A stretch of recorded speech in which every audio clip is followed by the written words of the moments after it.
Welcome to the Antique Appraisal Show. I'm your humble appraiser, Darius Winthrop III. Last week, we were at the nation's capital, appraised privately held colonial antiques, totally $17 million. Next week, we'll be jetting off to jolly good old England to estate the Duke of Edinburgh. Today, we begin our journey at the generous honorarium of the city of Clovis, California, to appraise local citizenry. Ooh, forgive me. Clovis, California. Clovis, California. My apologies. But our first local guest of character is Mr. Opal White. Welcome to the show. Hello, sir. It's just Opal. So are you a mononym, like Chef? What are you, some sort of idiot? No, please sit down. Welcome to the show. That's more like it. It's my pleasure to be on your ass program. It's actually an Antique Appraisal Show. You must be a little dyslexic today. Sir, your lips are moving, but I can't understand a word you're saying. What did you bring for me to appraise?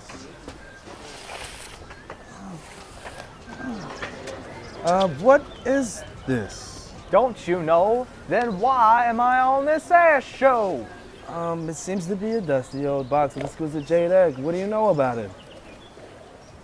I was living in this basement by the cemetery, digging holes and sorting rat carcasses, and bam!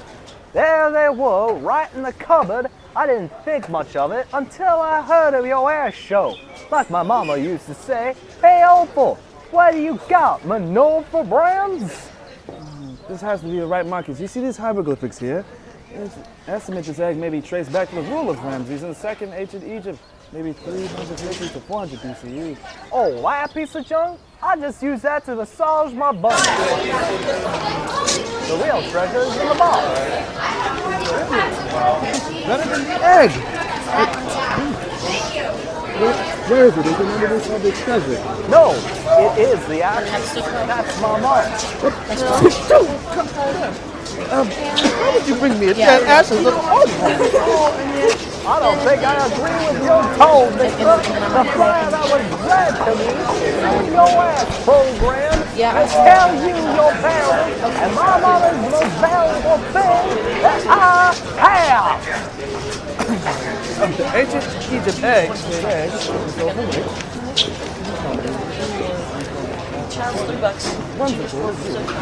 It takes one to know one, ass.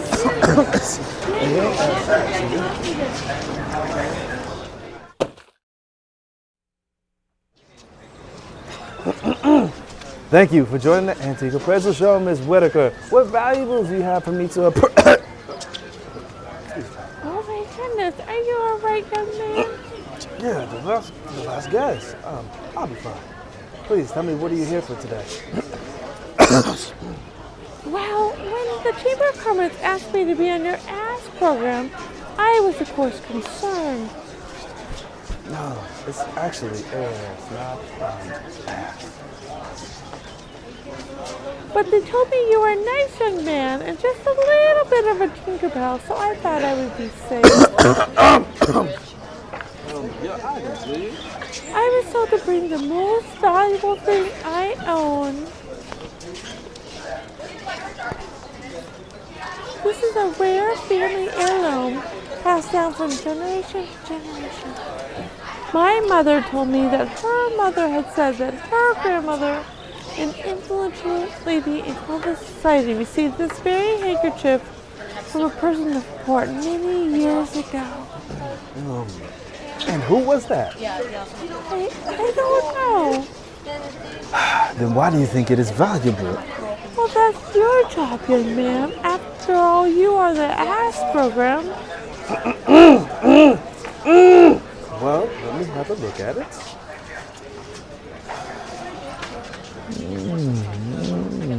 Yep. What else can you tell me about this handkerchief? Well, when I'm at home, I keep it on my nightstand next to my tissues. When I'm not at home, I keep it in my purse. Right in between my car keys, change purse, pair of glasses, and of course, my travel candy. No. I mean, why do you think this is valuable? Well, it's old. Not everything old is worth something. You know? Okay. I will appraise your item From a professional standpoint, I will look over the evidence and I've come to the conclusion that this is actually a Kleenex. Oh, is that rare? No, you don't understand.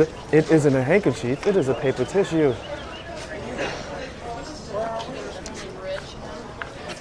You can get one of these from a brand of Kirkland at the Costco store or any truck stop in a men's restroom. It has zero value.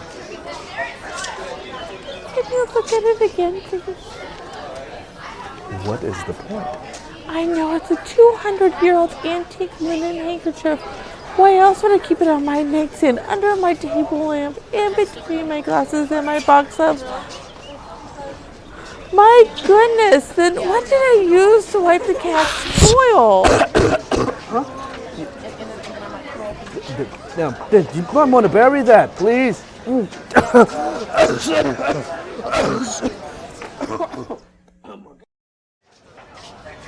Welcome to the Antique Appraisal Show. I am your host, Darius III, and you are Fabulous. And what I have for you is perfect for your ass chef. May I interrupt you there? It is not ass, it is AAS. Not that other word, ass, AAS. It stands for Antique Appraisal Show. That's what I said. Ass. No, AAS. Ass. Say it with me. Ass.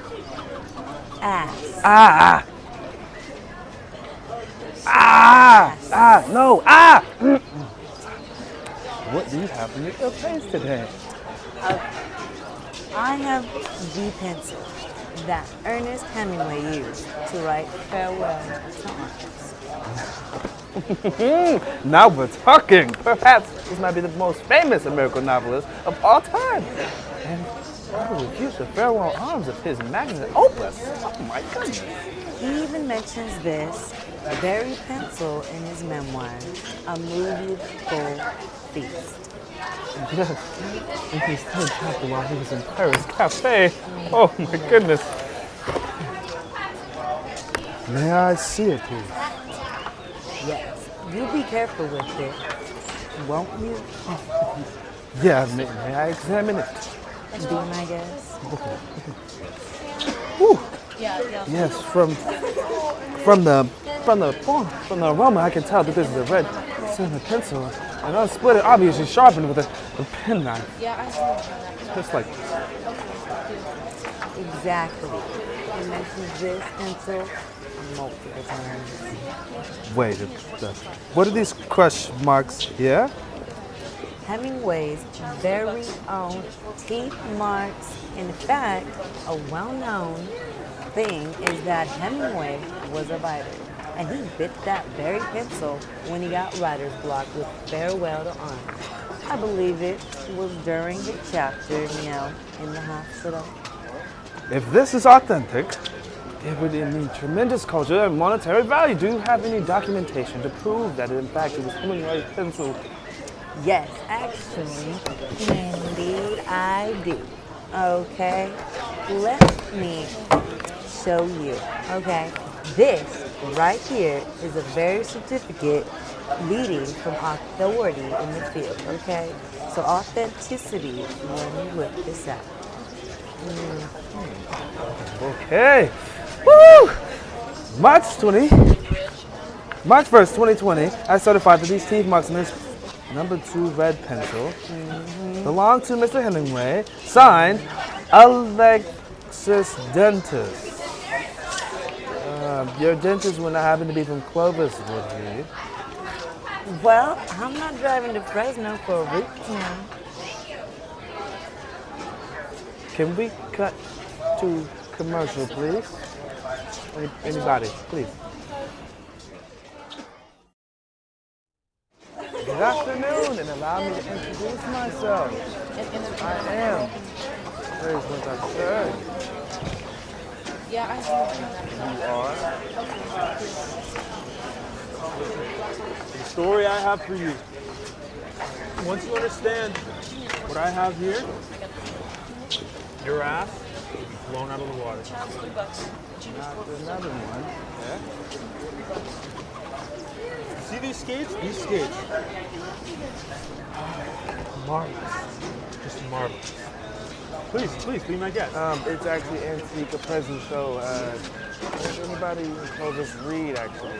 Look at these marks. These marks. By whom, you may ask? That's a fantastic question. But I'll be answering that very soon, don't you worry. Game use skates from a premier player can't be worth a tremendous amount. That's not my item. We will get to that shortly. First, we need to look at the whole story. Here.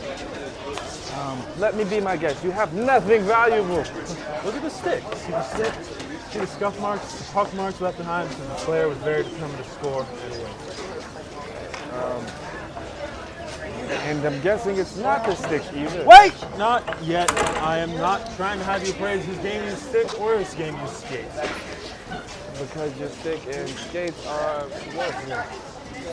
I have something even more valuable than your ass has ever seen. Which will turn out to be even less than worthless.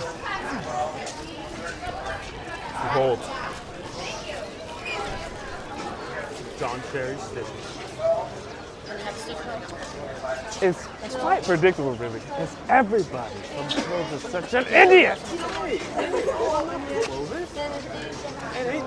And nobody at Clovis has Don Cherry's stitches, and I'll sell them to you for $700,000. I'll do you a favor. I'll give you a buck. Sold. Can I keep the stitches? What do you think? Your loss.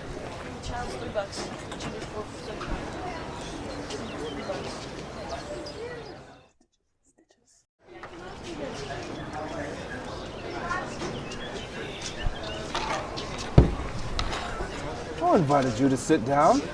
I was told this was the Antique Appraisal show. No, this is the How Did I Get Out of This Hick Town show. I'm sorry, I'm not from Clovis. You're not? No, I'm John Jacob Astor VIII, the only grandson of John Jacob Astor IV, the millionaire industrialist who Tragically died during the sinking of the Titanic. I read your book. Thank you. As you know from my book, I have spent a large quantity of my grandfather's vast fortune tracking down and preserving this important artifact from one of the most significant events of the 20th century. Oh, and this is it. You have the very container, right? My father devoted his entire life to tracking it down. He died in an avalanche after recovering it from the North Atlantic, and I have kept it in this cryogenic compartment ever since. This is what's left of the iceberg that was responsible for the sinking of the Titanic. Oh, I know. I've read your book. Then you know my father tragically died when he fell into the ocean on a voyage in search of this iceberg. After that, I devoted my life to finishing his quest and found this iceberg. I have it sealed and preserved in specially designed container that, as long as it's closed, will keep the iceberg at a constant temperature of 32 degrees Fahrenheit. Oh, I know. I've read your book. I don't even need to ask if you have any authentication. Never fear. My father kept vigilant records. Oh, I mean, I'm a lost at words right now. I have had this iceberg insured for over $1 million, but since the James Cameron movie, Lloyd's of London feels that its value has dramatically increased. Absolutely. I have not removed this iceberg from this container since my father died in 1979.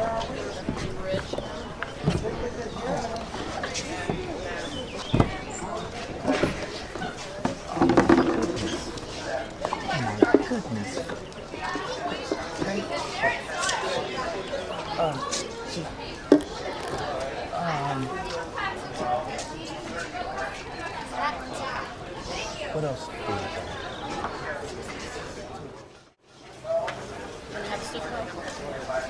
next guest is Donnie Kong. Come on up, sir. Thank you, Darius. It is an honor to be on Ass. Let me guess, you're from Clovis, California. Born and raised, nothing you can do about it. Oh, I've never seen anything like it. I know, right? It's a pop minifigure of Daryl Dixon from The Walking Dead. Now, he does not have any articulation, he's just meant to be on your shelf.